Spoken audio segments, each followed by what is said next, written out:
Hello, and thank you for tuning in to the fourth episode of GNN, our global good news network, the greatest news you will ever see. I'm Luke Speckman, and this is my amazing wife, Brandon. We're reporting to you from New York City. Now, today's episode will bring you great joy as we cover some amazing news, including the impact of Mercy Worldwide, the Calcutta inaugural service, a special announcement regarding our world sector leadership, and so much more. We would like to take a moment to congratulate all the churches on their unprecedented growth during this global pandemic, as well as giving generously to blow out our spring and fall special missions contributions. With the Philadelphia mission team being sent out from the New York church today, we now have 111 churches in 47 nations on all 6 populated continents of the world. Equally encouraging is that we are now in 25 states, halfway through our goal of being in all 50 U.S. states by the year 2026. The Philadelphia inaugural service is scheduled for January 31st, 2021. Such amazing news. All right, let's get started. On November 8th, 2020, the Philippines was devastated by Typhoon Ulysses. A typhoon is the same as a hurricane or a cyclone, except that it originates in the Pacific Ocean as opposed to the Atlantic or the Indian Oceans. Ulysses was greatly underpredicted, but became a powerful and deadly Category 4 typhoon at landfall on the Philippines. Property damage and flooding were widespread throughout the country, and the storm made a direct hit on Metro Manila. The Metro Manila disciples were all safe, but many had damage to homes without access to food or clean water. In Acts 2:45, the Bible says that the disciples sold their possessions to give to anyone who had need. And just like the first century disciples, we are so inspired by the sacrifice of our worldwide family who donated to take care of the brothers and sisters in the Philippines after this disaster. With a huge outpour of love and generosity, the churches across the movement were able to send a little over $11,000 in a benevolent offering to the Philippine churches. Benevolence is our church's way of raising funds to meet local or emergency needs within our fellowship around the world. This money has been used to help those with homes that were destroyed, provide clothes to the displaced, and most of all, supplied food and clean water to those in need. The disciples were absolutely blown away, and many were brought to tears at the love and loyalty of God's spiritual family. One even said, "I can't express in words how thankful we are for your good deed." Please keep the Philippines in your prayers. Thank you everyone for your hearts to give in this time of great need. Your efforts are deeply appreciated. Now let's talk about Mercy Worldwide. This world sector is led by Nick and Denise Bordieri. Mercy stands for Maximizing Efforts for Relief, Care, and Youth. Over the past 2 years, the Bordieris have directed the CSW Mercy Orphanage in Phnom Penh, Cambodia. Now, during this time, they have constructed brand new facilities, launched a clean and green campaign to beautify the orphanage grounds, and awarded scholarships to students to further their education who would not have otherwise had that chance. All of this in addition to caring for the daily needs of 58 children who live there. The Bordieris have done a phenomenal job in Cambodia, and now will be relocating and shifting their focus to the Philippines. There is a tremendous need there, and the Pillar Church, led by Ricky and Colleen Challenor, will help support and expand Mercy's efforts. They hope to continue working with the orphanage in Cambodia by providing scholarships and support for children as needed. Although they are physically departing, their hearts and their impact will remain with the children in Phnom Penh. In the Philippines, they plan to continue to work with the children there through Mercy Worldwide youth programs centered on character, education, and health. This includes training on essential life skills, English classes, healthcare clinics, especially for those children living on the street.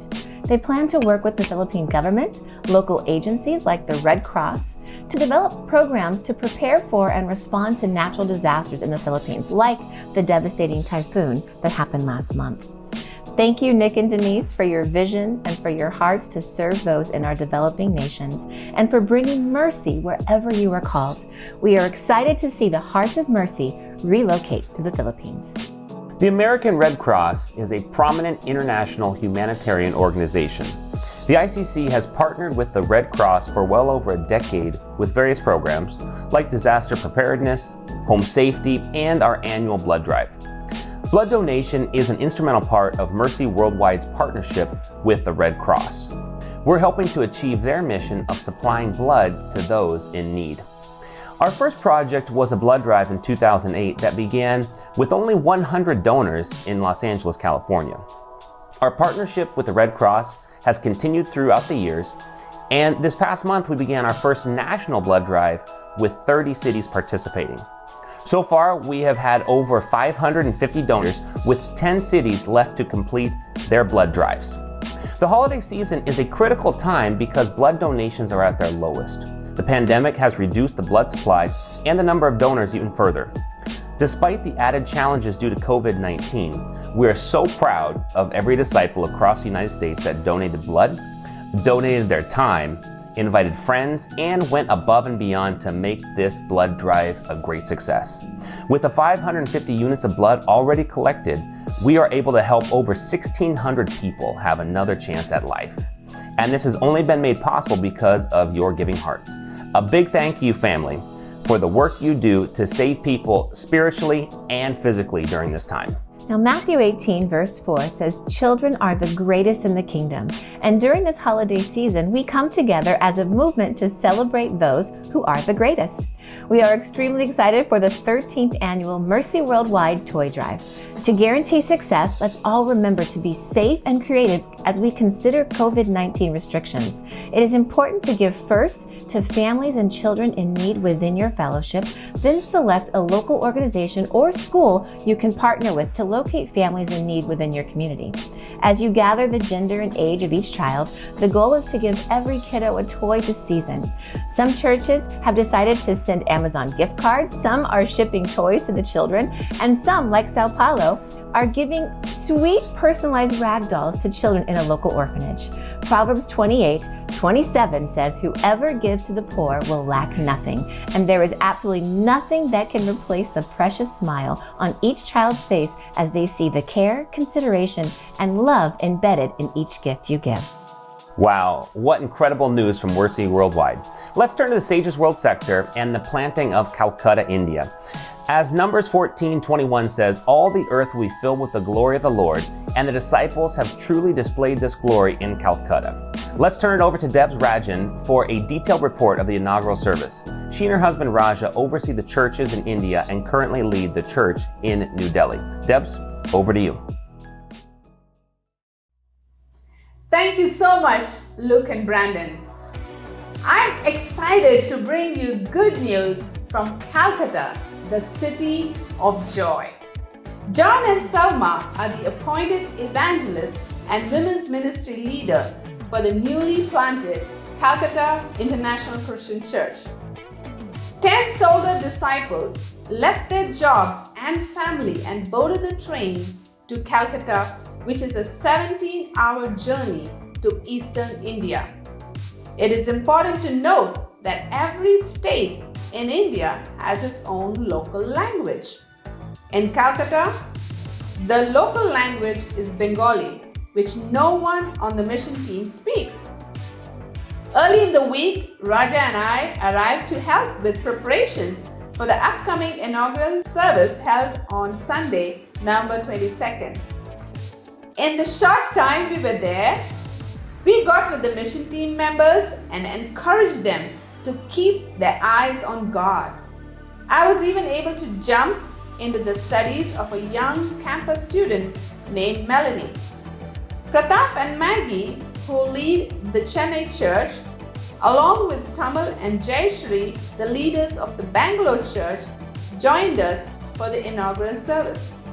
Between both the couples, they traveled for a combined 60 hours one way by train. On Sunday, the guests arrived over an hour early, lending to a vibrant fellowship. We sang songs with incredible zeal, even in the Bengali language. The service had an incredible lineup.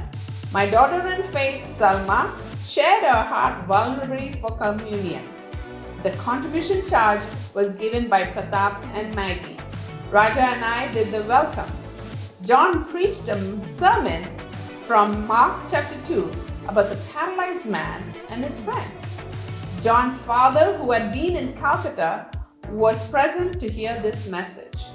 What a miracle of God. John had specifically set an attendance goal of 80. The mission team members prayed for it, and God answered their prayers with an exact 80 in attendance. Visitors were inspired to change their life. Here are some responses that we received. There is so much life in this church. I want to change my life. I want to know more about God. And of course, after an incredible service, many agreed to study the Bible. Melanie was baptized after the service and immediately received significant persecution from her family. One relative went as far as threatening to break her legs. However, Melanie stayed strong. What a joyous moment it was to see Melanie make Jesus as the Lord of her life. The team and those visiting celebrated with a time of great fellowship over dinner that left everyone full in the Lord. Please continue to pray for the churches here in India as we do the work of the Lord. Back to you, Luke and Brandon. Truly, God is working. Thank you so much, Debs, for that report on our 9th and final planting of 2020. And thank you to the disciples in Calcutta who have gone on this great journey.